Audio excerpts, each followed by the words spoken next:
ካልፈለጋት ያሱ ያላገባም ካለ ቅጣት አለበት ለክርስትና። አይለች ሴት አላገባም ካለ ምን ታድርጋለ? እግዚአብሔር ፍርዱ ጫማውን ታውልቅበትና በህዝብ ፊት ይሄ ሰው እኔን ሊያገባኝ አልፈለግም ይበልና በህዝብ ፊት ጫማውን ታውልቃለች። ከዛ ትልበታለች፣ ትትፋበት ተብሏል። እንግዲህ ምራቋን በፊቱም ላይ ትፍ ትበልበታል። እግዚአብሔር ጫማውን ታወልቅና ምራቋን ፊቱ ላይ ትበልበታለች። አለቀ። ይሄ ነው ፍርዱ። ከዚያ ለሰውየው ተብሎ ይጠራል እግዚአብሔር። ከዚህም በኋላ ይህ ሰው የጫማ ፈቱ ቤት ተብሎ ይጠራል። ከወንድሙ ዘርን አላስቀርም ብሏልና ሴትዮዋን አላገባም ብሏል እግዚአብሔር። ተባተዋል አይደል? እና ይሄ ነው ዋናው ጥያቄ። ግን ላይክ እንደዚህ አሁን በጋብቻም ቢሆን በእነሱ በተባለው ብቻ ቤተክርስቲያን መግባት አትችልም የሚል ጥያቄ እንትን አለ። ለዘላለም ልጆቹ የተወለዱት ልጆች ወደ ዘፍጥረት ምዕራፍ 23 ቁጥር 1 ላይ ምን ይላል? እግዚአብሔር ሲናገር ቁጥር 2 ላይ ይቅርታ፣ ዲቃላ ወደ እግዚአብሔር ጉባኤ እንዳይገባ ይላል። የዲቃላ ልጆች እስከ 10 ትውልድ ድረስ ወደ እግዚአብሔር ጉባኤ እንዳይገቡ ይላል። በዚህ ምክንያት የሰለመት ፈረንጅ ወላሂ ላዚም ቲክቶክ ላይ ለቃ ይቻላል እየተናገረች እሷ በአረበኛ ተርጉሞ ነው እንድሰልም ያደረገኝ የመጽሐፍ ቅዱስ ዲቃላ ወደ እግዚአብሔር ጉባኤ አይግባ ይላል አለች።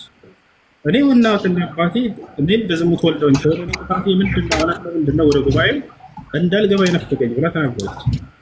እውነተኛ አምላክ ከሆነ በፍጹም ኃጢአትን ባልሰሩ አካሎች ላይ ይሄን ፍርድ ሊጭንባቸው አይችልም።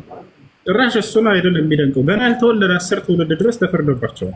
እስከ 10 ትውልድ ድረስ ወደ እግዚአብሔር ጉባኤ እንዳይገቡ ተብሏል። ገና ሳይወለዱ አስባችሁ እንደ እስልምና ከተባለ አላህ ቃል በቃል ብላለ ወላ ተዚሩ ዋዚረቱን ወዝራ ኡኽራ፣ ማንም ነፍስ በሌላ ሰው ኃጢአት አትያዝም አለቀ። ኩሉ ነፍስን ቢማ ከሰበት ረሂን አለ። ሁሉም ነፍስ በሰራቸው ስራ ተያዥ ነች አለ። ኦሪት ዘፍጥረት ስንት ነው ቁጥሩ? ኦሪት ዘፍጥረት ምዕራፍ 23 ቁጥር 2። ይቅርታ ኦሪት ዘዳግም። እሺ ኦሪት ዘዳግም። ኦኬ መርሐባ ሹክራን ሰላም አለይኩም። ወአለይኩም ሰላም ወራህመቱላሂ ወበረካቱ። አንዴ ላሳያችሁ የቱ ጋር እንደሚገኝ ይናገራል። ያውና ቅዱሳን ቁጥር 1ን እለፉት። በተለይ ከ18 ዓመት በታይ ከሆናችሁ ጭጮች ቁጥር 1ን እለፉት። ቁጥር 2 1 ዓመቴ ነው። እሺ ያው ቁጥር 2 ምን ይላል? ዲቃላ ወደ እግዚአብሔር ጉባኤ አይግባ ይላል። እስከ 10 ትውልድ ድረስ ወደ ጉባኤ ወደ እግዚአብሔር ጉባኤ እንዳይገባ ይመስላልሽ።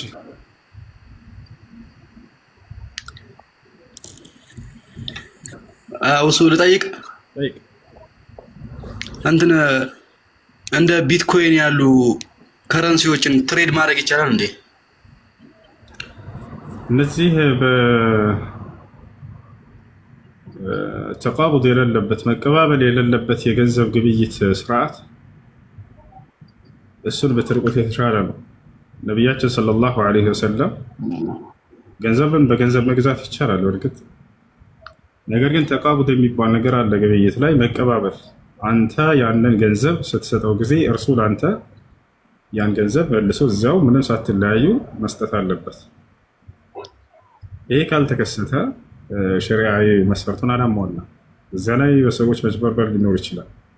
ብዙ ሰዎች የሚጭበረበሩት በዚህ ምክንያት ነው። አንተ ትሰጠውና እሱ ያንን ሳይሰጥህ ሲቀር ገንዘባቸውን አላግባብ ይካዳሉ፣ ይበላሉ፣ ይጠፋባቸዋል። ያ ነገር እንዲሆን ኢስላም አልፈለገም። ስለዚህ ተቃቡድን መስፈርት ያደረገ መቀባበል ያ የማይከሰትበት ከሆነ ይሄ ስህተት ነው። እሺ ያው እንትን ገዝቼ ለምሳሌ የሆነ ነገር ለምሳሌ ቢትኮይን ገዛውኝና ሆልድ አደረኩት አስቀምጬ ለረጅም ሰዓት አትርፌ መሸጥ እሱ ችግር የለውም። ገንዘብ ችግር የለውም። የሚበሉ ነገራቶች ቢሆን ግን አይቻልም። ነቢያችን ሰለላሁ ዐለይሂ ወሰለም የሚበላን ምግብ ለሰዎች አገልግሎት የሚውልን የሚያስፈልጋቸውን ነገር እያሸገ እያስቀመጠ ዋጋ አስወድዶ ከጊዜ በኋላ የሚሸጥን ሰው ከልክለዋል። ይህን ሰው ተራግመዋል። መራገም ሲባል ተራጋሚ ስለሆኑ ሳይሆን እርግማን ከተከተለበት አንድ ኃጢአት ወንጀሉን ከባድነት ለመግለጽ ነው። እሺ እና በዚህ ጊዜ ለምሳሌ ስኳርና ዘይት ህዝቡ በጣም እያስፈለገው እየተቸገረ ያመጡና እነዚህ ሰዎች አሽገው ያስቀምጡባቸዋል። ልክ የሆነ ጊዜ ላይ ዋጋውን በጣም ካመሩት በኋላ ያወጡታል። እነዚህ ሰዎች በጣም ትልቅ ወንጀል ነው እያደረጉ ያሉት። ገንዘብ እስከሆነ ሰዎች ያንዳክል እንትን የሚላቸው ነገር አይደለም። እሱ ጋር አያያዝም ችግር የለም እሱ። እሺ በቃ አመሰግናለሁ። ሰላም አለይኩም ወራህመቱላሂ ወበረካቱ። ወአለይኩም ሰላም ወራህመቱላሂ ወበረካቱ። ሀቢቢ እንዴት ነህ? አልሐምዱሊላህ። ጥያቄን ከመጀመሪያ በፊት ለማንኛውም ለአላህ ብዬ በጣም ወዳለሁ። ሐበከ አላህ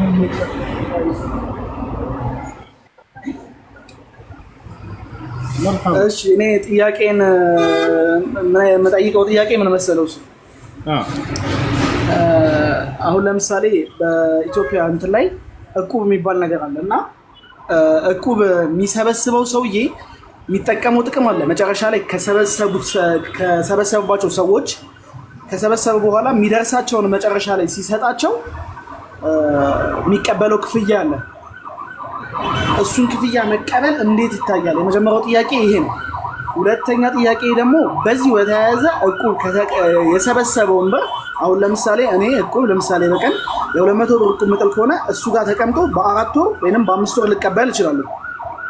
ያ ማለት እቁብ የሰበሰብኩት እቁብ የሚቀመጠው እሱ ጋር ነው ማለት ነው። የኔ ብር እሱ ጋር ይቀመጣል ማለት ነው። ስለዛ ያ ሰውዬ የኔን ገንዘብ እሱ ጋር ያለውን ገንዘብ ለራሱ ጥቅም መጠቀም ይችላል። ንግድ እሱ መነገድ ይችላል። በእሱ አትርፎ እንትን ማለት ይችላል። ይሄኛው ሁለት ጥያቄ አለኝ። እሱ መልስልኝና ሌላ ጥያቄ ጠይቃለሁ። እሺ የመጀመሪያው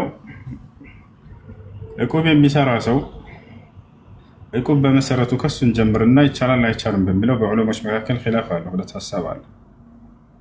ግማሽ ዑለሞች አይቻልም ያሉ፣ ሌሎች ችግር የለውም ያሉ አሉ። ኢብኑ ዑሰይሚን እንደሚቻል ተናግረዋል። ምክንያቱም የሰዎች ሐቅ አይመጣባቸው። በወለድ የሚሆነው መቼ ነው? ወለድ መርሁ ምንድነው? ቃዒዳው ለዚህ ላይ የመጣ ሐዲስ ኩሉ ነፍዕን ኩሉ ቀርድን ጀረ ነፍዐን ፈሁወ ሪባ። ነቢያችን ሰለላሁ ዐለይሂ ወሰለም ማንኛውም ትርፍን ወይም ጥቅምን ያስገኘ የብድር አይነት ሁሉ ወለድ ነው አሉ። 10 ብር አስቀምጠህ ከጊዜ በኋላ 15 ብር ሆኖ የሚመጣልህ ከሆነ የዛን ይሄ ወለድ ይሆናል። 5 ብሩ ተጨማሪ ወለድ ነው። ነገር ግን ያንኑ 10 ብር ከሆነ የሚመጣው ይሄ ወለድ አይደለም። በዚህ ሚዛን ሄደን እቁብን ስናየው ጊዜ ራስህ ገንዘብ ነው ዞሮ የሚመጣልህ። ከሰዎች የሚመጣልህ ገንዘብ አለ የለም። ያው ዞሮ ዞሮ የራስህ ገንዘብ እጅህ ላይ ይገባል። ገብታችኋል አይደለ? እንደዚያ ከሆነ ደግሞ ወለድ ሊሆን አይችልም እሱ። እሺ በዚያ በሰው ላይ ወለድ ይሆነበታል ወይ? ያ ወለድን የሚሰበስበው ሰው የሚሰጠው ስጦታ ከእንትኖቹ ማለት ነው። ምንድነው ወለድን የሚሰበስበዋል? እቁብን የሚሰበስበው ለስራው አገልግሎት ከሆነ ችግር የለውም። የአገልግሎት የሰውዬ የለፋበትን የደከመበትን የሰራበትን ከሁላቸውም ተወጡ ተስማምተው እነዚህ ሰዎች ቢሰጡት ይሄ ችግር የለውም። የአገልግሎት መቀበል ችግር የለውም። ሌላኛው ይሄን ወለድ ማን ነው እቁብ የሚሰበስበው ሰው ቢሰራበትስ? ይሄ ነገር በእናንተ ፍቃድ መሆን አለበት። ልክ ሰው ጋር የሆነ ሐቅ አስቀምጣችሁ ከሆነ ሰው ከእናንተ ጋር አስቀምጦ ገንዘብን ያለዚያ ሰው ፍቃድ ይህን ገንዘብ ማንቀሳቀስ አትችልም። የሆነ አደጋ ቢደርስ ሊከስርስ የሰዎችን ሐቅ ይዞ ችግር ላይ ሊወድቅ ነው። ያ እንዳይሆን ዘንድ ይሄንን ገንዘብ ማንቀሳቀስ የሚችለው በእነዚያ ሰዎች ፈቃድ ብቻ ነው። ያለ ፈቃዳቸው ያን ገንዘብ በፍጹም መንቀሳቀስ አይችልም። እሺ ሌላኛው ጥያቄ ደግሞ ፍጥረት ማይወጅብ ወይም በድካም ሰዓት ወይም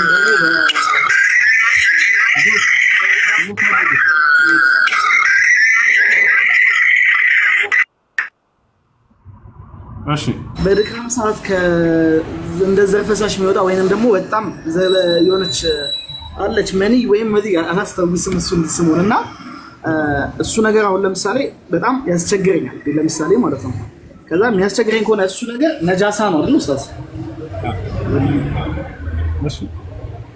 ስለዚህ እሱ ነገር አሁን እንዴት ነው በቃ ግዴታ የነካብኝን ልብስ ማጠብ አለብኝ፣ እኔም እንትን ማለት አለብኝ ማለት ነው አይደል? ሻወር ያስወስደን ያን እና ልብሱን ማጠብ አለብኝ። እንግዲህ አላህ ያበርታህ። አላህ ስራህን ሁሉ ከሪያ ይጠብቅልህ። የውመል ቂያማ ለቀብር ብርሃን የሚሆን ስራ እንዲሆን ያደርግልህ። በጣም ነው የምወደህ። አላህ በዚህ ያበርታህ። ረጅም ዕድሜ ከጤና ጋር ተመኝቼ እላለሁ። ወሰላሙ አለይኩም ወረሕመቱላሂ ወበረካቱ። ሰላም ወረሕመቱላሂ ወበረካቱ። ሰላም አለይኩም ወረሕመቱላሂ ወበረካቱ። ወአለይኩም ሰላም ወረሕመቱላሂ ወበረካቱ። ጥያቄ አለኝ ነው። እሺ እዚህ ጥያቄ ሁለት ላይ ወረደችው እቺ ድንጋዩን ማውረዷን ሳይሆን የጠገረችበትን እስኪ አስረዳኝ። እሺ ነቢያችን ሰለላሁ ዐለይሂ ወሰለም ሐዲስ ላይ ሲናገሩ ምን አሉ? ነዘለ ሐጀሩል አስወድ ሚነል ጀና ፈሰወደትሁ ኸጣያ በኑ አደም አሉ። ሐጀሩል አስወድ ከጀነት የወረደ ድንጋይ ነው ብለዋል። ካነ አሸድ በያደን ሚነ ሰልጅ ከበረዶ የነጻ ነበረ። ከዚያም የአደም ልጆች ኃጢአት አጠቆረው ብሎ ተናገሩ። ይህ ነው እንግዲህ በዚያ ቦታ ላይ ሰዎች ኃጢአተኞች ይመጡ ነበረ። ያ ማለት ነቢያችን ኢብራሂም ዓለይሂ ሰላም እና ኢስማኤል ገንብተውት ከሄዱ በኋላ በዚያ ቦታ ላይ ሙሽሪኮች ይመጣሉ፣ ሐጅ እናደርጋለን እያሉ የእነዚህ ሰዎች የኃጢአት ምልክት ሆኖ በዚያ ላይ ቀረ። ያ ነው። እሺ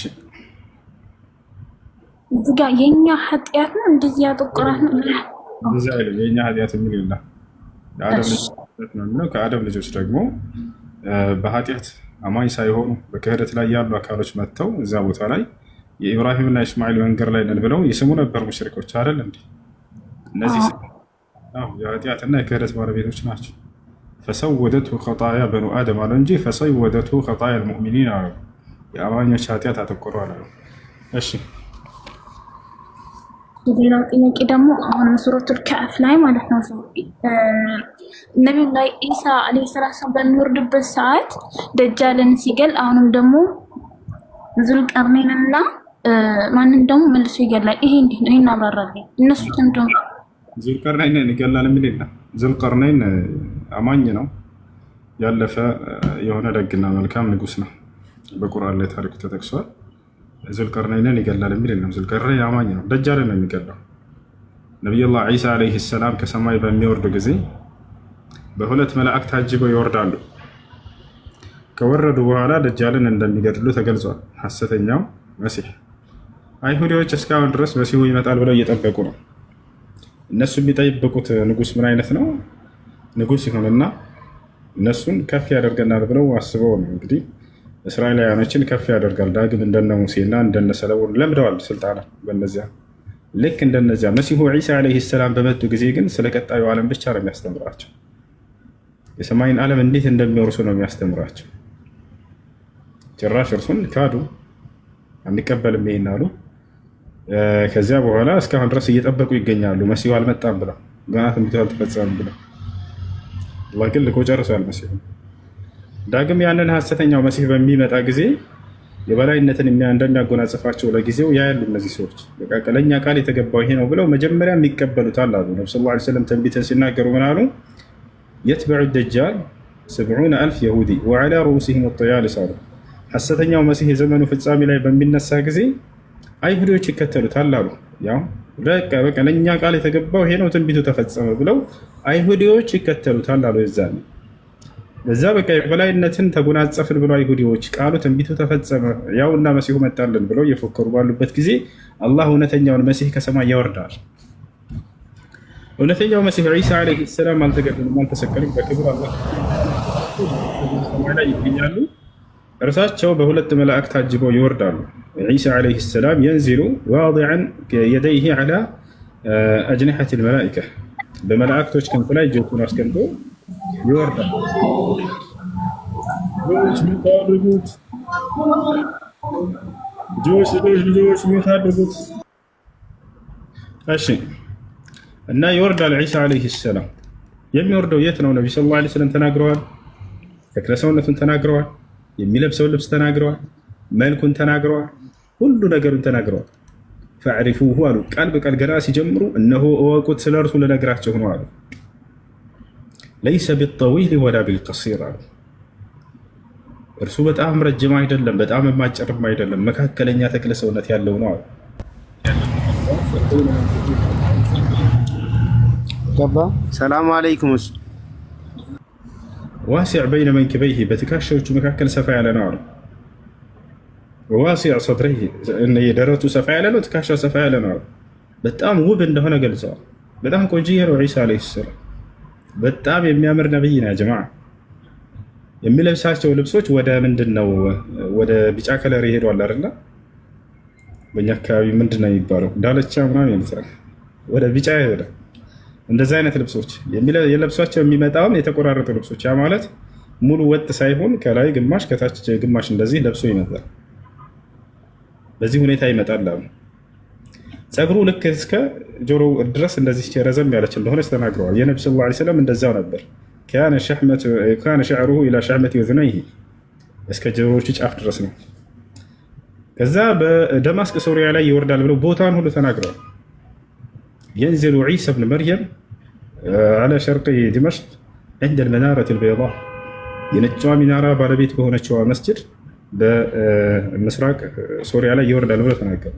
ደማስቆ ላይ ልክ እንደወረደ በዚያ ወዴት ይመጣል? ቀጥታ ወደ ኢየሩሳሌም ይመጣል። ወደ ተላከበት ወደ ነበረችው ሀገር ወደ ፍልስጤም ይመጣል ዒሳ ዓለይሂ ሰላም። እዚያ ቀጥታ ሲመጣ ጊዜ ሰዎች ሶላት ሊሰግዱ ተዘጋጅተው ያገኛል።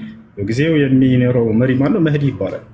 ነቢያችን ሰለላሁ ዐለይሂ ወሰለም ተናግረዋል። እርሱ መህዲ የሚባል መሪ የዛኔ እንደሚመራ ልክ ሶላት ልትሰግዱ ስትሉም ይደርሳል አሉ። ዒሳ ዓለይሂ ሰላም ይገባል መስጂድ። በዚህ ጊዜ ሲገባም ታውቁታላችሁ የዛኔ ያሉ ነብዩ ሰለላሁ ዐለይሂ ወሰለም ተመልከቱ። ትንቢት እየነገሩን እያሉ ምን አሉ? አደራ ተመልከቱ፣ ወላሂ ወዴታቸው ለእርሱ ማለት ነው። አደራ የዛኔ ስታገኙት ጊዜ አሰላሙ አለይኩም ብለዋል ሙሐመድ ብላችሁ ትውልዶቼ ለእርሱ ሰላምታይን አድርሱ ብለው ተናገሩ። ወሃዛ የዱሉ ዐላ መሐበት ነቢ ሰለላሁ ዐለይሂ ወሰለም ለዒሳ ዐለይሂ ሰላም። ይህ ነቢያችን ሰለላሁ ዐለይሂ ወሰለም ለዒሳ ምን ያክል ውዴታ እንዳላቸው የሚገልጽ ነው። በሌላ ቦታ ላይ እንዳውም ቃል በቃል ብለዋል፣ አና አውለ ናሲ ቢዒሳ ብን መርየም ለይሰ በይኒ ወበይነሁ ነቢይ አሉ። እኔ ከማንም በላይ የመሲሁ ወዳጁ ነኝ አሉ። በእኔና በእርሱ መካከል ማንም ነቢይ የለም ብለው ተናገሩ። እንደ አጠቃላይ የዛኔ መን አድረከ ሚንኩም ዒሳ ብን መርየም ፈልየቅረኡሁ ሚኒ ሰላም አሉ። አደራ የዛኔ በሚወርድ ጊዜ ከሰማይ የመሲሁን ልጅ የምታገኙ ትውልዶቼ፣ ይቅርታ የማርያምን ልጅ መሲሁን የምታገኙ ትውልዶቼ አሰላሙ አለይኩም ብሏል ብላችሁ አድርሱ ብለው ተናገሩ። ከዚያ በኋላ ምን ያደርጋል? ዒሳ ዓለይሂ ሰላም ከገባ በኋላ ተቀደም ወሰል ቢና ብለው ይጠይቁታል። መህዲ በጊዜው ያለው መሪ ልክ ሲመጣ ጊዜ እናንተም ተቀደምና አሰግዱት ትሉታላችሁ ብለው ነገሩ ነብዩ ሰለላሁ ዐለይሂ ወሰለም። የሚሆነውን ሁሉ ተናግረዋል። ነቢይ ትንቢት ይናገራል። ከዛ ዒሳ ዓለይሂ ሰላም ኢነሁ ኡቂመት ለኩም ብሎ ይመልስላችኋል። ይህ ሶላት ለእናንተ ነው ኢቃም የተደረገው እናንተ አሰግዱ ይላል። ወሀዛ የዱሉ ዐላ ተዋዱዕ ዓለይሂ ሰላቱ ወሰላም። ዒሳ ምን ያክል ለሰዎች የሚተናነስና ዝቅ የሚል ነቢይ እንደሆነ ይገልጻል ይህ ሐዲስ። አዎ ተከትሎ ይሰግዳል። ዒሳ ከኋላ ሆኖ ተከትሎ ይሰግዳል። ከዚያ በኋላ ግን እርሱ ነው የሚመራው። የመምራቱንም ስርዓት ከዚያ በኋላ ለእርሱ ትሰጣላችሁ አሉ ነብዩ ሰለላሁ ዐለይሂ ወሰለም። የሚመራው በምንድን ነው? በቁርአንና ለእኔ በተሰጠኝ ሐዲስ ብለው ተናግረዋል ነብዩ ሰለላሁ ዐለይሂ ወሰለም። ፈየኡምኩም ቢኪታቢላሂ ወቢሱነቲ አሉ። በአላህ ቃልና በእኔ ሐዲስም ይመራችኋል። የዛኔ ትውልድን ሁሉ እሱ ነው የሚያስተዳድረው። በቃ እርሱ የዛኔ ይመራል፣ ያስተዳድራል። ዓለምን ሁሉ ይገዛል፣ ያስተዳድራል። በእርሱ ትእዛዝ ስር ይሆናል። እርሱ በማን ትእዛዝ ነው የሚመራው? በነቢያችን ሰለላሁ ዐለይሂ ወሰለም ህግና ስርዓት። የዛኔ በሚመጣ ጊዜ አንድ የነቢ ሰለላሁ ዐለይሂ ወሰለም ኡማ ተከታይ ሆኖ ነው የሚመጣው። እንደ አዲስ ነቢይ ሆኖ አይደለም። ያ ያለፈ የነቢይነት ማዕረጉ አልቋለሁ ይላል። ያ ነቢይነቱ የሚለው ነገር ይሄ ነቢይ አይደለም ብለን ምንክር አይደለም። ከነቢያቶች መካከል አንድ ታላቅ ነቢይ ነው። አሁን ግን ሲመጣ ጊዜ አንድ የነቢዩ ሰለላሁ ዐለይሂ ወሰለም ተከታይ ሆኖ ነው የሚመጣው። በእርሳቸው ህግና ስርዓት ትውልድን ያስተዳድራል። የዛንም ዒሳ ዓለይሂ ሰላም ሰግዶ እንደጨረሰ ወዴት ይሄዳል አሉ ነብዩ ሰለላሁ ዐለይሂ ወሰለም። ሐሰተኛውን መሲህ ፍለጋ ይሄዳል። አይሁዲዎች የፎከሩበት ለእኛ የመጣው መሲህ ነው ብለው ወዲያው እየወጣ ያለ ዒሳም ኢየሩሳሌም ወደዛች እየመጣ ሐሰተኛው መሲህ ፊት ለፊት ይገናኛሉ አሉ ነብዩ ሰለላሁ ዐለይሂ ወሰለም። ልክ ሲገናኙ ጊዜ ፈየዙቡ ከማ የዙቡ ልሚልሕ አሉ ነቢያችን ሰለላሁ ዐለይሂ ወሰለም። ምን አሉ? ቃል በቃል ልክ ጨው ውሃ ውስጥ በሚገባ ጊዜ እንደሚቀልጥ ሐሰተኛውን መሲህ ደጃል እውነተኛውን መሲህ ዒሳን በሚያይ ጊዜ ይቀልጣል አሉ። ጨው እንዴት ነው ውሃ ውስጥ ሲገባ? ልክ እንደዛ ይቀልጣል አሉ። ፈየህሩብ አሉ ነብዩ ሰለላሁ ዐለይሂ ወሰለም። ለማምለጥም ይሞክራል፣ ያውቀዋል ሲያየዋል። ፈየትበዑሁ ዒሳ ዒሳም ይከተለዋል። ላ ተህሩብ ምኒ እነ ሊየ ደርበተን ዐለይክ ይለዋል። ከእኔ አትሽሽ፣ ለእኔ በአንተ ላይ አንዲት ምታለችኝና ከአላህ ዘንድ የተወሰነች ከዚያች ልታመልጥም አትችልም ይለዋል። ፈየቅቱልሁ ቢደርበትን ዋሂዳ፣ በአንዲት ምት ይገድለዋል፣ ይፈጽምበታል። ያ ነው። ከዚያ በኋላ ዒሳ ዓለይሂ ሰላም ቀጣዩን ስራውን ይሰራል። ምን ያደርጋል ከዚያ በኋላ ከተባለ ወደ መካ በመሄድ ሐጅ ያደርጋል።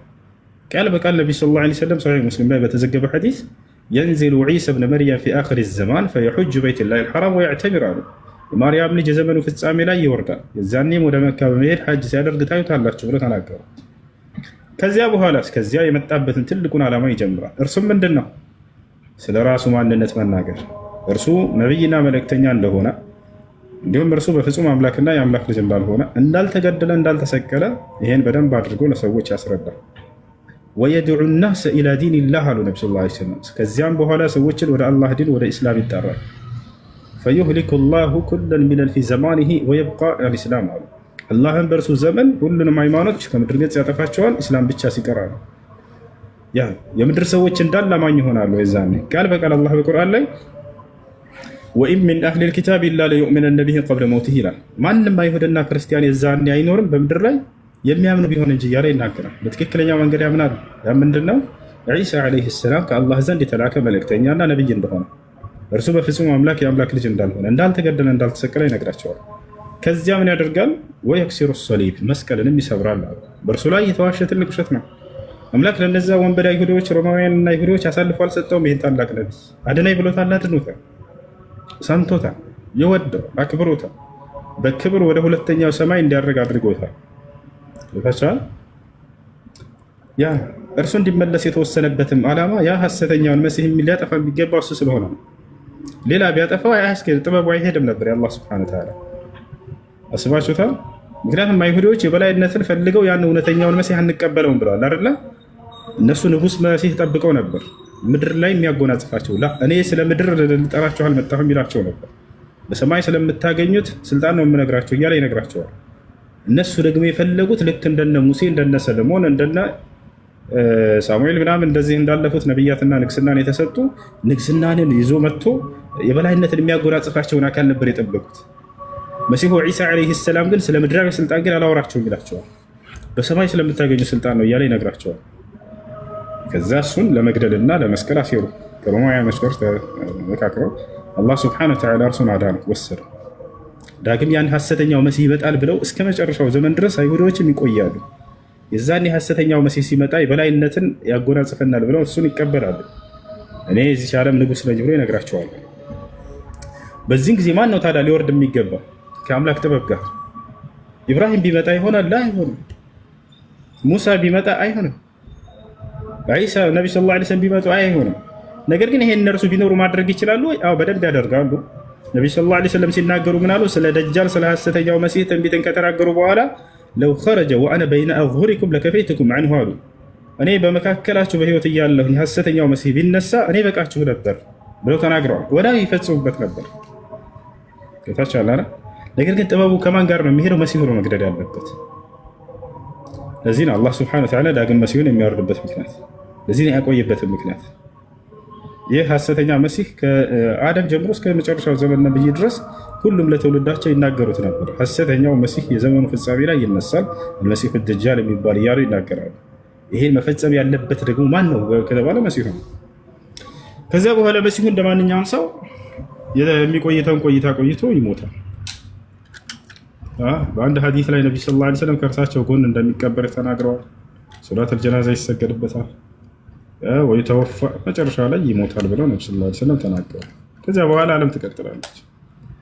ከዚያ በኋላ እርሱ በዛው እያለ ያእጁጅና ማእጁጅ ይነሳሉ። እነዚህ ከአዲያን ትውልዶች ናቸው። ያእጁጅና ማእጁጅ በመሲሁ ዘመን ይነሳሉ፣ በመሲሁ ዘመን ያልቃሉ።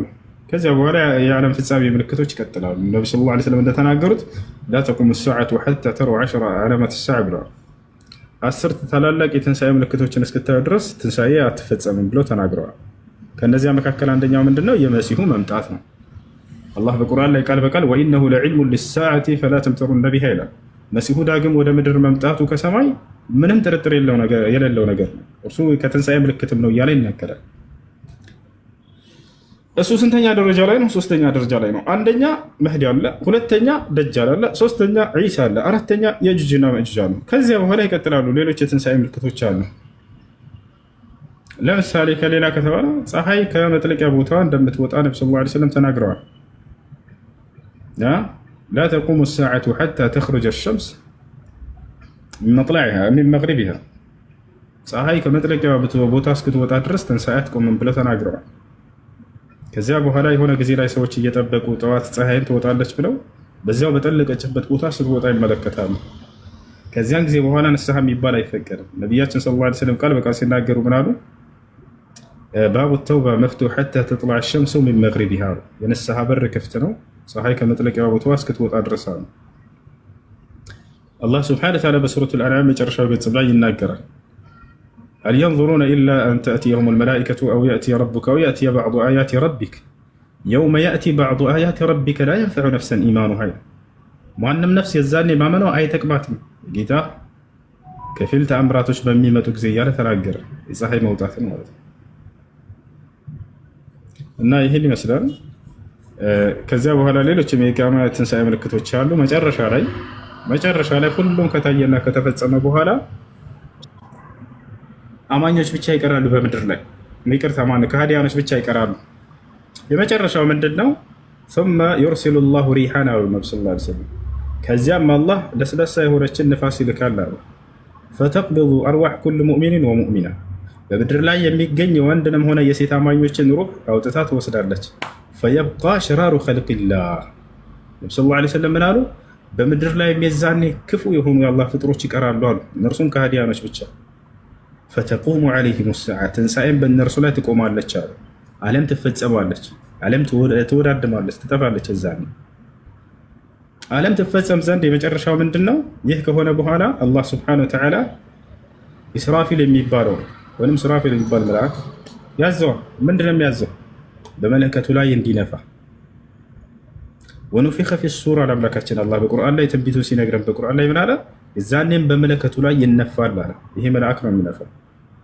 ፈሳዒቀ መን ፊ ሰማዋት ወመን ፊል አርድ፣ በሰማያትም በምድርም ያለ ፍጥረት ሁሉ ከድንጋጤ የተነሳ ይሞታሉ አለ። ሱብሓነላህ። ይሄ መልአክ ነቢ ሰለላሁ ዐለይሂ ወሰለም ከተላኩበት ዘመን ጀምሮ አፉ ላይ ደቅኖ እየጠበቀ ነው። ለዚህ ነው ነቢያችን ሰለላሁ ዐለይሂ ወሰለም ሐዲስ ላይ ብላሉ ከይፈ አፍረሕ ወሳሒቡ ልቀርኒ ቀድ ልተቀመ ልቀርነ ሊዩእመረ ቢነፍኺ ፈየንፉኽ፣ እንዴት ከልክ ያለፈን ደስታ እደሰታለሁ አሉ። የመለከቱ ባለቤት መልአክ መለከቱን በአፉ ላይ ደቅኖ ንፋ የሚባልበትን ትእዛዝ እየጠበቀ ሳለ ብለው ተናገሩ። የዛኔ ልክ በሚነፋ ጊዜ የሰማይ ምድር ፍጥረት እንዳለ ያልቃል። ልክ ሲነፋ ጊዜ ከሃዲያኖች ይህን የሚሰሙ ሰዎችም ሆኑ ጋኔኖችም ሰይጣንም የዛኔ ነው ፍጻሜዋ። አደምና ሐዋን ከጀነት እንዲባረሩ ያደረገው አሳስተዋቸው የዛኔ ነው የሚሞተው። አላህ በቁርአን አላህን ጠየቀ። የዛኔ በሰማይ ላይ ያለ ቃለ ረቢ አንዝርኒ ኢላ የውም ዩብዓሱን አለ። ጌታዬ ሆይ ሰዎች እስከሚቀሰቀሱበት ቀን ድረስ አቆየኝ፣ አትግደለኝ ብሎ ተማጸነ። ሞት እንዲዘለው ፈልጎ ነበር። የሚቀሰቀሱበት የሚለውን አስቡት። ይሄ ትንሣኤ ቀን እንዲያልፈውና ሰዎች እስኪነሱበት ቀን ድረስ እስከዛ መቆየት ፈልጎ ቃለ ኢነከ ሚነል ሙንዘሪን አለ አላህ፣ አንተ ከሚቆዩት ነህ ኢላ የውሚል ወቅቲል ማዕሉም፣ ነገር ግን አንተ እንደጠየቀው ሳይሆን እስከታወቀው ቀን ድረስ አለ። መቼ ነው ያ? የዘመኑ ፍጻሜ ላይ ማለት ነው። የዘመኑ ፍጻሜ ላይ መሆኑ እንዴት አወቀ ከተባለ አላህ በቁርአን ላይ ብሏል፣ በመለከቱም ላይ ይነፋል፣ የዛኔ በሰማይም በምድር ያለ ፍጥረት ሁሉ ያልቃል አለ። ሰይጣን አሁን የት ነው ያለው? ምድር ላይ ነው ያለው አይደለ? ከሰማይ ተባሯል። በምድር ያለ ሁሉ ይጠፋል ሲል ጊዜ የዛኔም እርሱን ያጠቃልለዋል። ይታቻል። ይህ ነው እና የዛኔ በሚነፋ ጊዜ የምድር ሰዎችም እንስሳቶችም ሁሉ እንዳለ ይጠፋሉ። ይህ ድምፁ ወደ ሰማይ ይሄዳል። ይህ ድምፁ ወዴት ይሄዳል? ወደ ሰማይ ይሄዳል። ከዚያ በኋላ የሰማይ መላእክቶችም እንዲሁ የዛኔ ፍጻሜያቸው ነው። ማንኛውም ጅማሬ አካል ያለው አካል ፍጻሜ ያለው በሰማይና በምድር ያለ ሁሉ። ልብ በሉ አላህ ቃሉ ላይ ምን አለ? ኩሉ መን ዐለይሃ ፋን ወየብቃ ወጅሁ ረቢከ ዙል ጀላሊ ወልኢክራም አለ። በሰማይ በምድር ያለ ሁሉ ጠፊ ነው አለ። የክብርና የልቅና ባለቤት የሆንኩት እኔ አምላክ አላህ ብቻ ስቀር እያለ ይናገራል። ስለዚህ ሁሉም የዛኔ ፍጻሜያቸውን ያገኛሉ። ሰማይም ትፈራርሳለች፣ ምድርም ትፈራርሳለች። በሰማይ የምናያቸው እነዚህ ከዋክብቶችና ፀሐይ፣ ጨረቃም የዛኔ ፍጻሜያቸው ይሆናል ሁላቸው። ኢዘ ሸምሱ ኩዊረት። ለዚህ ነው እነዚህ የቁርአን አንቀጾች ታች ላይ ያሉት ስለዚህ ነው የሚናገሩት። ወኢዘ ነጁሙ እንከደረት፣ ኢዘ ሰማኡ እንፈጠረት፣ ሰማይ በተቀደደች ጊዜ ይላል። ሰማይ የዛኔ እንደዚህ ጠንካራ ሆና መስላል የምናያት የዛኔ ትፈራረሳለች። ወኢዘል ከዋኪቡ እንተሰረት፣ ከዋክብቶቹን በረገፉ ጊዜ ይላል። ከዋክብቶች ወደ ምድር ይረግፋሉ። ከዚያስ ወኢዘል ቢሓሩ ሱጅረት፣ ባህርን በተቀጣጠለች ጊዜ ይላል።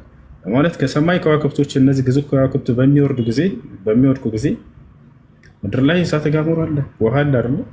ያንን በሚመታ ጊዜ እሳት ይወጣል፣ ውሃ ጋር ይቀላቀላል። ውሃ የቻለም በእሳት ትጥለቀለቃለች። ሱጅረት፣ እሳት በተቀጣጠለች ጊዜ እያለ ይናገራል። ባህሯ በተቀጣጠለች ጊዜ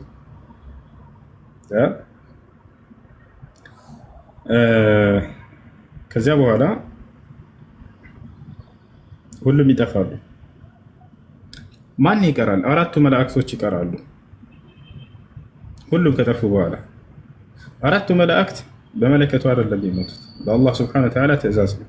ማን ይቀራሉ ከተባለ ጅብሪል ይቀራል፣ ሚካኤል ይቀራል፣ ኢስራፊል ይቀራል፣ መለኩል መውት ይቀራል። እነዚህ አራቱ ይቀራሉ። መልአኩ ገብርኤል፣ ሚካኤል፣ ኢስራፊል እና መለኩል መውት የሞት መልአክ። እነዚህ አራት ታላላቅ መላእክቶች ደረጃቸውን በጣም ላቅ ያለ ነው።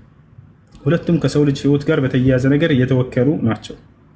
መልአኩ ገብርኤል መንፈሳዊ ህይወትን በማነጽ ላይ፣ መለኮታዊ ራእይን ለነቢያት በመስጠት፣ መልአኩ ሚካኤል ደግሞ ሲሳይን ላይ የተለገሰ ነው። ዝናብን ለማውረድ እንዲሁም ቡቃያ ለማብቀል የተወከለ መልአክ ነው። አላህ ዝናብን እንዲወርድ በሆነ ቦታ ባዘዘ ጊዜ ሚካኤልን ያዘዋል። ሚካኤል ያን ነገር እንዲወርድ ያደርጋል። ሌላኛው ማን ነው? መለኩል መውት የሰው ህይወትን በማውጣት ላይ ነው። ኢስራፊል ደግሞ ምንድን ነው? ዓለም ትፈጸም ዘንድና ዳግም ትንሣኤ ሰዎች ያደርጉ ዘንድ መለከትን የሚነፋው መልአክ ነው። በዚህ ጊዜ አራቱ መልአክ ይቀራሉ። አላህ ስብሐነሁ ወተዓላ እያወቀ መለኩል መውትን ይጠይቀዋል። እሱ ነውና ስለ ፍጥረታት ሁሉ ህይወት ተጠያቂ። ፍጥረትን ሁሉ ሩሓቸውን የሚያወጣውን አካል እሱ ነው መጠየቅ ያለበት አይደለም? ያ መለኩል መውት ይለዋል አላህ፣ አንተ የሞት መልአክ ሆይ መን በቂየ ሚን ዒባዲ፣ ከባሮቼ ማን ቀረ ይለዋል። ፈየቁል መለኩል መውት ምን ይላል? ያ ረቢ በቂየ ጅብራኢል ወሚካኢል ወኢስራፊል ወአና ዓብዱከ ልፈቂር ይላል። ጌታዬ ሆይ መልአኩ ገብርኤል ቀርቷል፣ ሚካኤልም ቀርቷል፣ ኢስራፊል ቀርቷል፣ እንዲሁም እኔ ደካማ ባሪያህ ቀርተናል አለ። እኔ ደካማ ባሪያህ ብሎ ለምን ገለጸ? ተመልከቱ።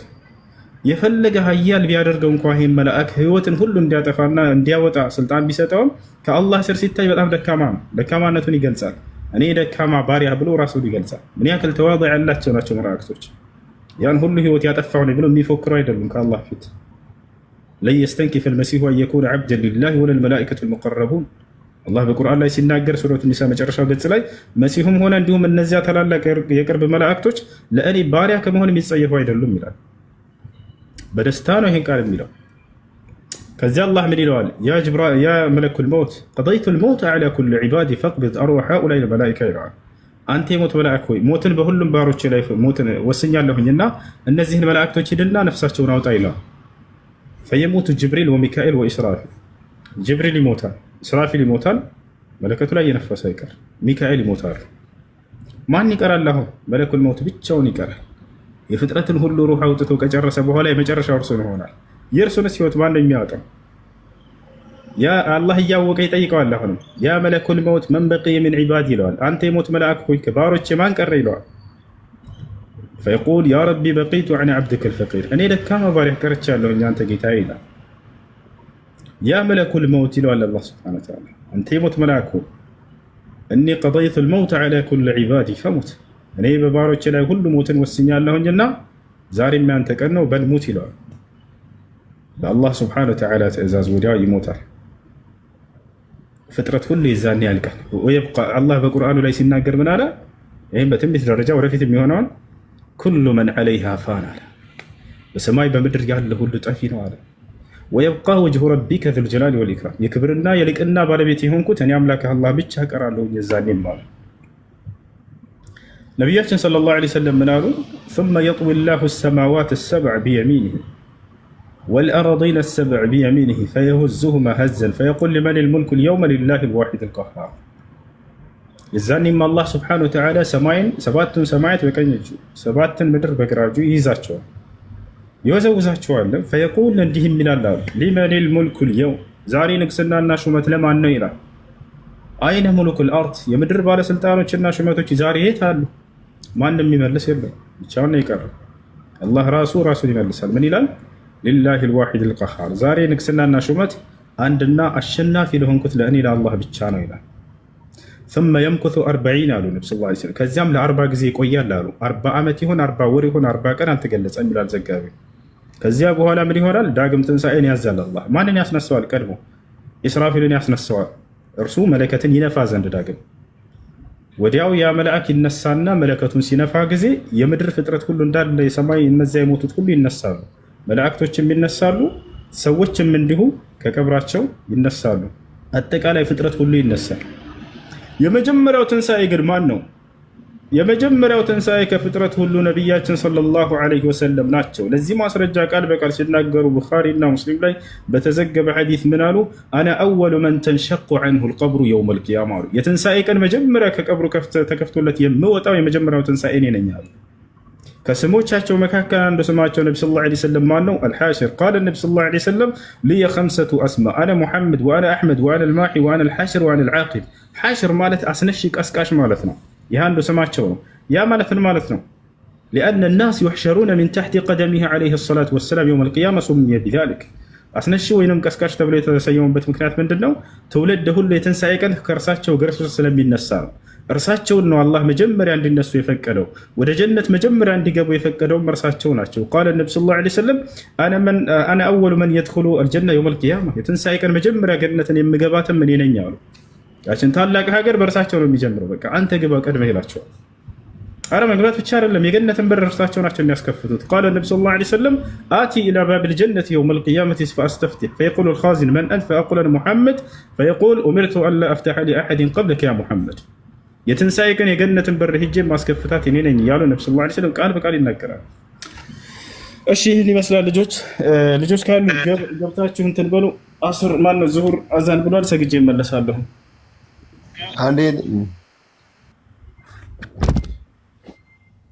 አድሚኖች ካላችሁ አስገቡላቸው። አንዴ ሰግጄ መጣሁኝ። እሺ አዛን ካለ ወደ 15 ደቂቃ ምናምን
ቀጥታ ቃሉ ነው ከሰማይ የወረደለት እንጂ ኢየሱስ ክርስቶስ ከድንግል ማርያም ማህፀን የተገኘ ነው።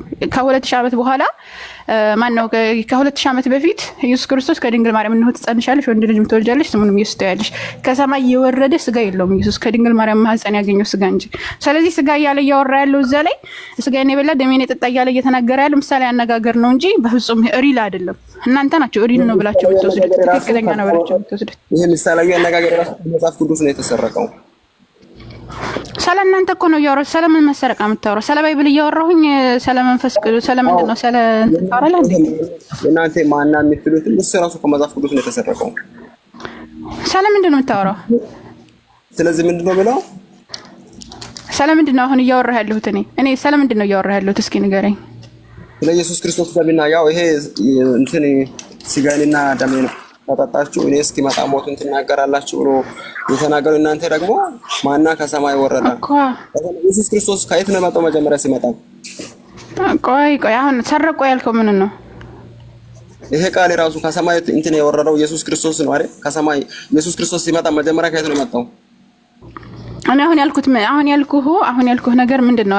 አልገባህም እኮ በመጀመሪያ ቆይ አንዴ ላስረዳሽ። ዝም በል ቆይ ዝም በልና ላስረዳሽ። ኢየሱስ ክርስቶስ ከማርያም ነው የተወለደው አልሻሪ? ኢየሱስ ክርስቶስ አንድ ጊዜ ዝም በል ቆይ፣ ይሰማል? አንዴ ቆይ ዝም በል አንሶኪያ። ከዛ በኋላ ላስረዳህና ያልገባህ ነገር ጠይቀኝ። ምክንያቱም ተምታተቶብህ ነው አሁን ያወራሁት ነገር አይደለም። መጀመሪያ ኢየሱስ ክርስቶስ ከማርያም ነው የተወለደው አልሽ? ከድንግል ማርያም ማህፀን ነው የተወለደው። ከዛ በፊት የኢየሱስ ክርስቶስ ስጋ የለውም ሲጀመር። ከሰማይ የወረደ ስጋ ነው የሚባል ነገር የለም። ከየት ነው የመጣው መጀመሪያ? ኢየሱስ ክርስቶስ ከድንግል ማርያም ማህፀን ከመውጣቱ በፊት ኢየሱስ ክርስቶስ የሚባል ሰው አይታወቅም። በብሉይ ኪዳን አንድ ማስረጃ ሊሰጠኝ አይችልም። ከየት ነው የመጣው እሱ መጀመሪያ አመጣጡ? ከየት ነው ኢየሱስ ክርስቶስ የሚባለው ስያሜው ጭምር የመጣው ከድንግል ማርያም ማህፀን ከተፈጠረ በኋላ ነው። ወይም ደግሞ በትንቢት ኢየሱስ የሚባል ትወጃለሽ የሚል ስታረግዝ ተሰጥቷታል። ወይም ደግሞ ስታረግዝ መልአኩ መጥቶ ሲያበስራት የዚያን የኢየሱስ ክርስቶስ ስም ይወጣላት እንጂ ከዛ በፊት ኢየሱስ ክርስቶስ አይታወቅም። ቆይ አሁን መጀመሪያ የጠየቀውን ላብራራ እንጂ ቆይ አንድ ጊዜ ላብራራ ነው። ከዛ ወደ ኋላ ቀጥታ ይሄዳል። ኦኬ እግዚአብሔር የት ነው ያለው? እግዚአብሔር አንሶኪ አንድ ጊዜ ፕሊስ ነው ያለው። ቆይ አንድ ጊዜ ላብራራልክ። ማን ያለው? እግዚአብሔር የት ነው ያለው? እግዚአብሔር በሰማይ እንትን ቁጭ ብሏን ይላል ባይብል። በላይ ማን ነው? በሰማይ ያለው አባታችን ሆይ ስምህ ትቀደስ መንግስትህ ትምጣ እያለ ይናገራል። ዳዊት የዘመረውን መዝሙር ይናገራል ኢየሱስ። ስለዚህ እግዚአብሔር በዙፋኑ ላይ በሰማይ እንዳለ ነው የሚያስቀምጠው። ኢየሱስ ክርስቶስ ራሱ ሲመጣ ዮሐንስ ወንጌል 16:10 ከአብ ወጥቼ ወደ ላይ መጥቻለሁ እያለ ይናገራል። መጀመሪያ እሱን አብራራልሃለሁ። ኖ ከአብ ወጥቼ መጥቻለሁ ሲል እዛ ላይ ስለ ቃሉ ነው የሚያወራው። ከአብ ወጥቼ መጥቻለሁ ስለ ራሱ አይደለም የሚያወራው። እሱ የሚጀምረው የእሱ ማንነት የሚጀምረው ዮሐንስ ወንጌል ላይ ነው። ምንድነው እነሆ ትጸንሻለሽ ወንድ ልጅም ትወልጃለሽ ስሙንም ኢየሱስ ትይዋለሽ የሚለው ላይ ነው የሚጀምረው። ከዛ በፊት ኢየሱስ ክርስቶስ ህልውና አይታወቅም። ቆይ ልጨርስ እባክህ። ቆይ እየተቀላቀለ አብ ደግሞ ሰማይ ቤት ነው አልሽ አይደል? ቆይ አንድ ጊዜ እንትን እንበልና ይሄኛውን እናጥራውና ከዛ ወደ ቀጣይ እንሄዳለን። አይሻልም? እንትን አለ ተቀላቀለ። ወደዚህኛው እንሄዳለን። እሺ አንዴ ፕሊስ ሚውት አድርግና በመጀመሪያ አሁን ይሄን ብቻ እያልክ እኮ በጣም ብዙ ጥያቄ እየጠየከኝ ነው። ያንኛውን ሳናጠራው ደግሞ ለታዳሚ እየሄድን ነው። ስለዚህ አንዴ ተረጋጋና እሱን ልጨርስና ወደ ቀጣዩ ደግሞ እሄድልሃለሁ። ወደ ፈለግከው ጥያቄ እሄድልሃለሁ። አብሽር። አሁን ምንድነው እንትን ቅዱስ ቁርባን በሚለው ዙሪያ ላይ ክርስቲያኖች በተለይ ኦርቶዶክሶች የሚያምኑት ምን እንደሆነ ታውቃላችሁ? የኢየሱስ ክርስቶስ ስጋ ተረጋጋ። ቆይ ተረጋጋ እስኪ። ምን ሆነ ነው አንስኪያ? አንድ ጊዜ አንዴ ላውራና ከዛ ታወራለህ እኮ አብሽር፣ ችግር የለውም። ጊዜ እሰጥሃለሁ። አንተም እኔ ሚውት አድርጌ አዳምጥሃለሁ። አንዴ ተረጋጋ። አሁን እዚህ ላይ ቅዱስ ቁርባን ብለው ክርስቲያኖች የሚያምኑት በተለይ ኦርቶዶክሶች ማለት ነው። ይህ ቅዱስ ቁርባን የሚባለው ምን እንደሆነ ታውቃላችሁ? የኢየሱስ ክርስቶስ ስጋውና ደሙ ይበላል።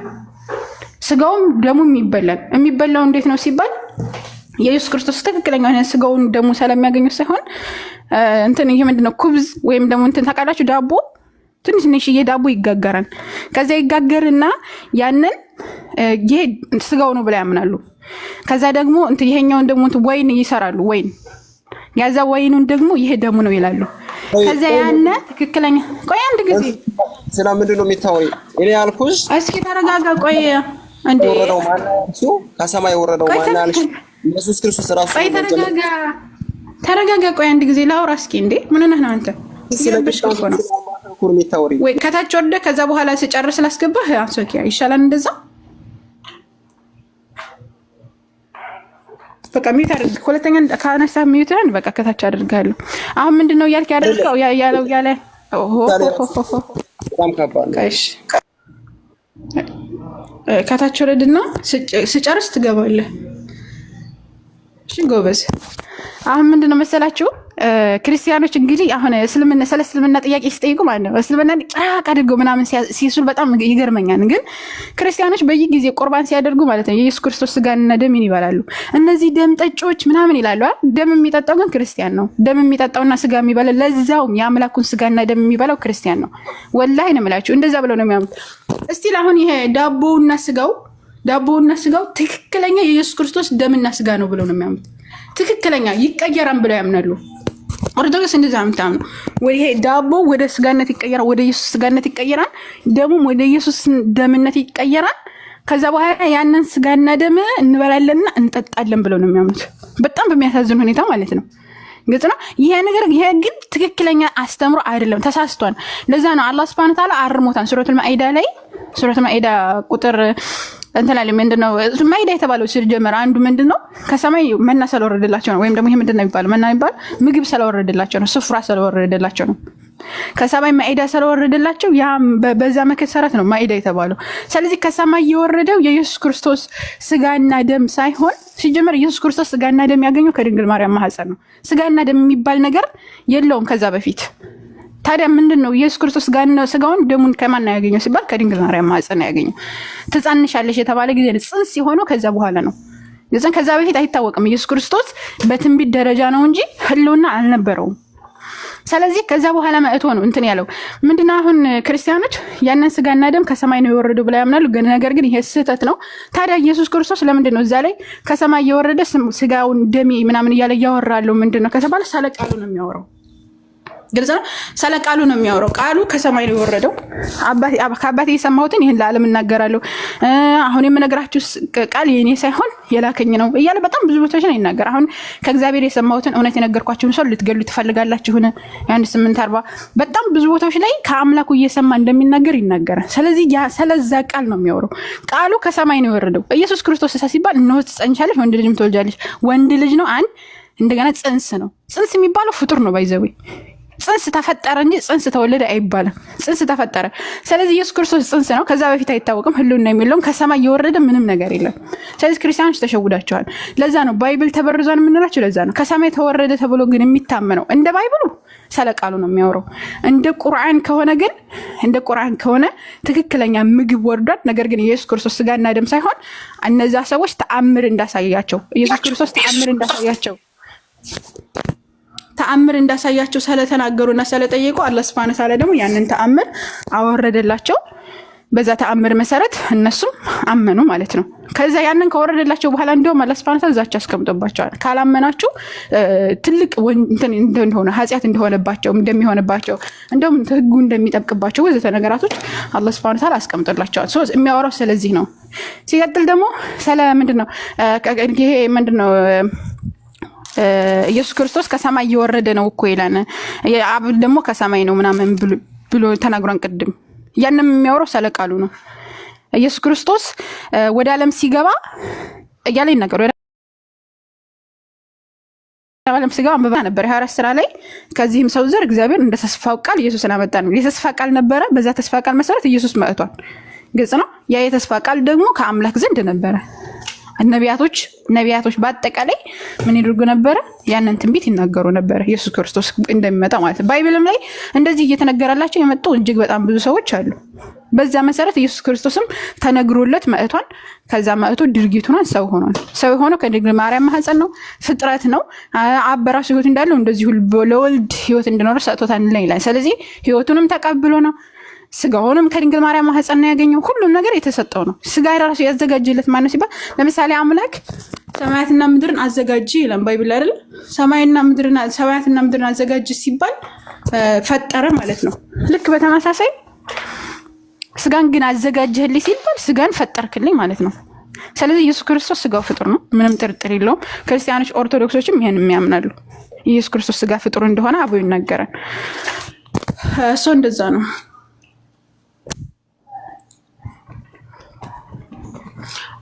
ፓውዝ ይሆናል። ሁሴን ማስገባት አይቻልም። አቡበክር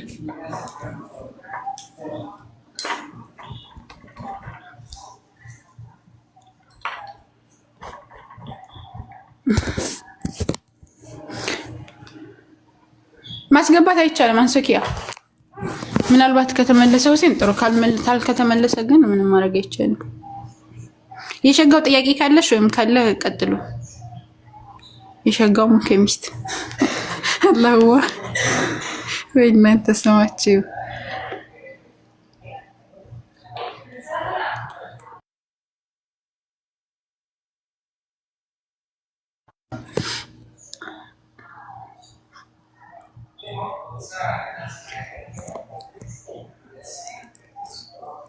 ስማችሁ እኮ ላይ ኢላሀ ኢለላህ ጎበዞች ናቸው። ሀሳራ አለ በጣም የሚያስቀኝ። አልሙህም በቃ ልንወጣ ነው፣ ሊያረግፈን ነው ሁሴን እና ኮፒ ሊንክ አድርጉ። እሺ አሁን ሁሌ ትላንትና ውለውን ዘግቶት ነበርና እየገባችሁ ኮፒ ሊንክ አድርጉ ሁላችሁም፣ የሁሴንን እንትን አካውንቱን ማለት ነው። ያረግፈን ስለሚቋረጥ ለምን አደርግላችኋለሁ ዳዋ። ሴቶች በቅርብ የዛሬ ሳምንት ጁማ ማታ ላይ ኢንሻአላህ እንጀምራለን። እሺ ሴቶች በአጠቃላይ ተጠርታችኋል፣ ተጋብዛችኋል። ጁማ ማታ ከምሽቱ 4 ሰዓት ጀምረን በጣም ጥሩ ጥሩ ርዕሶችን ጁማ እና እሁድ በኢዝኒላህ ጥሩ ርዕሶችን እያነሳን የምናወራ ይሆናል በኢዝኒላህ በአላህ Subhanahu Wa Ta'ala ፍቃድ። እኔ ቤት ሴቶች ብቻ ነው፣ ወንዶች ቢመጡ ችግር የለብኝም፣ ግን ሴቶችን በጣም እንድትመጡ ፈልጋለሁ። ራሳችንን ስለመገንባት በደንብ እናወራለን በኢዝኒላህ። ትጠይቃለህ ግን ወይ ሌላ ቤት እንሄድ? የተከፈተ ቤት አለ እንዴ? ወደዛ እንሄድ። የተከፈተ ቤት አለ?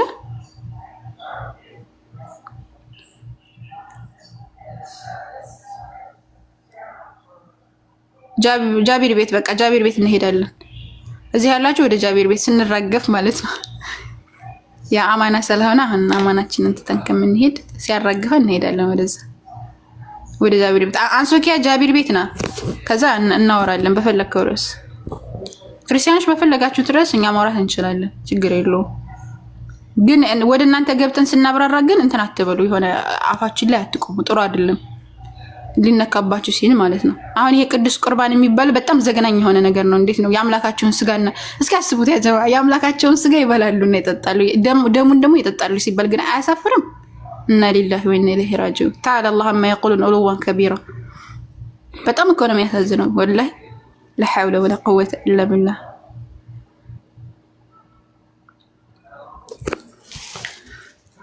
በጣም አሳዛኝ የሆነ ነገር ነው። ደግሞ ሙስሊሞችን እንደዛ ብለው ደግሞ ማለት ሙስሊሞችን ደም ጠጪ ይላሉ። አያሳዝንም? እነሱ ግን ደም ሲጠጡ ነው የሚሉት ቁርባን ሲያደርጉልኝ። አላሁ ሙስተዓን። ክርስቲያኖች ወላሂ አላህ ይምራችሁ። ሁሌም በጣም ነው የምታሳዝኑኝ። ረበል ካባ ነው የምላችሁና ስለማታነቡ በቃ በጭፍን ስለምትከተሉ በጣም ታሳዝኑኛላችሁ። ያነበባችሁ ቀን ደግሞ ወይ ኤቲስት ትሆናላችሁ፣ እስልምናን ካወቃችሁ ደግሞ ወደ እስልምና ትመጣላችሁ። ችግሩ አታነቡም። አንብቡ፣ እስልምናን ወቁ በደንብ። ቁርአንንም አንብቡ፣ ሐዲስንም አንብቡ። እንደዚሁም ደግሞ ባይብልን ራሱን አንብቡት። ባይብልና ክርስትና በፍጹም ነው የማይገናኘው፣ በፍጹም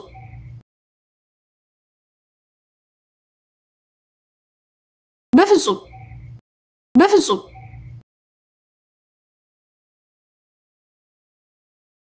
በፍጹም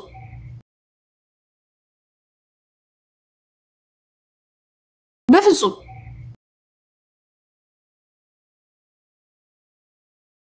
በፍጹም ስላሴ በፍጹም ስላሴ በፍጹም ስላሴ